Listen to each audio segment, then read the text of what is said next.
ओम श्री गणेशाय नमः। हरे कृष्णा। राधे राधे।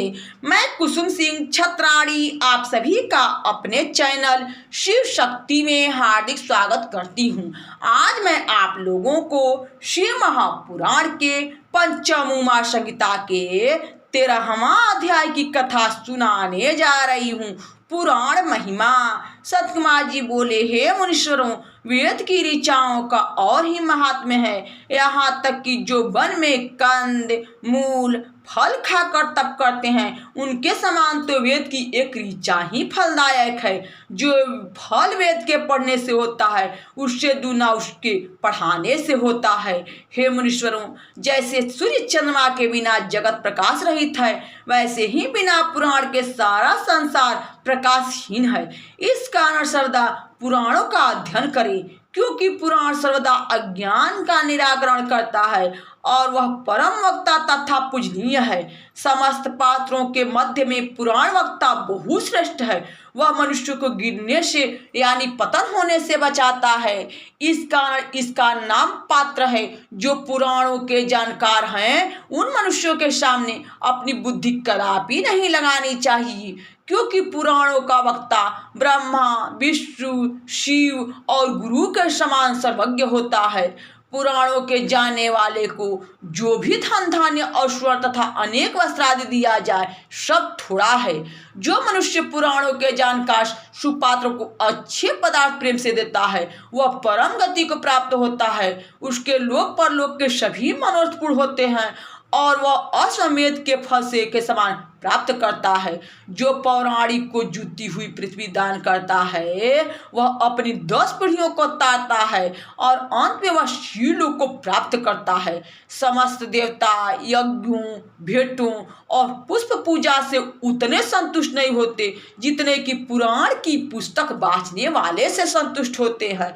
यदि कोई शिवालय अथवा विष्णु के मंदिर या किसी देवता के मंदिर में इस धर्म पुस्तक को बचवाता है, तो उसे अश्वमेध यज्ञ का फल मिलता है तथा वह सूर्य लोक को भी पार कर ब्रह्मलोक को जाता है। इसमें कोई संदेह नहीं है। शिव जी के मंदिर में पुराणों की कथा के बिना शिव जी को और अन्य देवताओं को प्रसन्न करने का कोई अन्य उपाय नहीं है। इस कारण पुराण सर्वथा ही पढ़ने और श्रवण करने योग्य तथा सब कामनाओं को पूर्ण करने वाला है। और शिव पुराण के सुनने से तो मनुष्य सर्वथा ही पवित्र होकर शिवलोक को प्राप्त होता है। इससे बढ़कर दूसरा कोई पुण्य नहीं है। शिव जी की कथा सुनने वाला मनुष्य नहीं, किंतु वह साक्षात रुद्र ही है। कल्याण को इच्छुक को चाहिए कि वह सर्वथा भक्ति पूर्वक शंकर की कथा को सुने। यदि सर्वदा नहीं तो जितेंद्रिय होकर क्षण मात्र ही सुने। यदि सर्वदा न हो तो पुण्य मास के आरंभ में तो अवश्य ही शिव जी की कथा का श्रवण करे। ऐसा करने वाला संसार से तर जाता है। एक मुहूर्त या क्षण मात्र के सुनने से भी वह दुर्गति से बच जाता है। जो पुण्य या फल सब दानों या यज्ञों से नहीं होता, वह फल शंकर के पुराण को सुनने से अवश्य होता है। विशेषकर कली में शिव पुराण के सुनने से बड़ा और कोई धर्म नहीं है। शिव महापुराण का सुनना तथा शिव का नाम या कीर्तन करना कल्प वृक्ष के फल के समान है। इसमें कोई संदेह नहीं है, क्योंकि यह शिव जी का दिया हुआ अमृत रस है, जिसे पान कर सब कुछ अजर अमर हो जाता है। अगर किसी को ज्ञान की प्राप्ति न हो तो वह योग शास्त्र को पढ़े और पुराणों को सुने, क्योंकि पुराणों के सुनने से मनुष्य के सारे पाप दूर हो जाते हैं और धर्म वृद्धि होती है। अतएव धर्म अर्थ काम और मोक्ष इन चारों प्रकार की प्राप्ति के लिए पुराणों को सुनना योग्य है। जो फल यज्ञदान और तीर्थ सेवा से मिलता है, वह फल पुराण के सुनने से मनुष्य को प्राप्त होता है।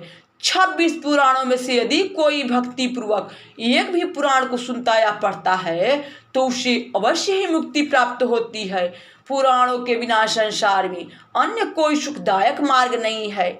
जैसे सूर्य के बिना मृत्यु लोक शोभित नहीं होता है, वैसे ही बिना पुराण शास्त्र के संसार की शोभा नहीं है। यहाँ शिव महापुराण के पंचम उमा संहिता के 13वां अध्याय की कथा समाप्त हुई। बोलो शंकर भगवान की जय, मैया भवानी की जय। हरे कृष्णा। राधे राधे।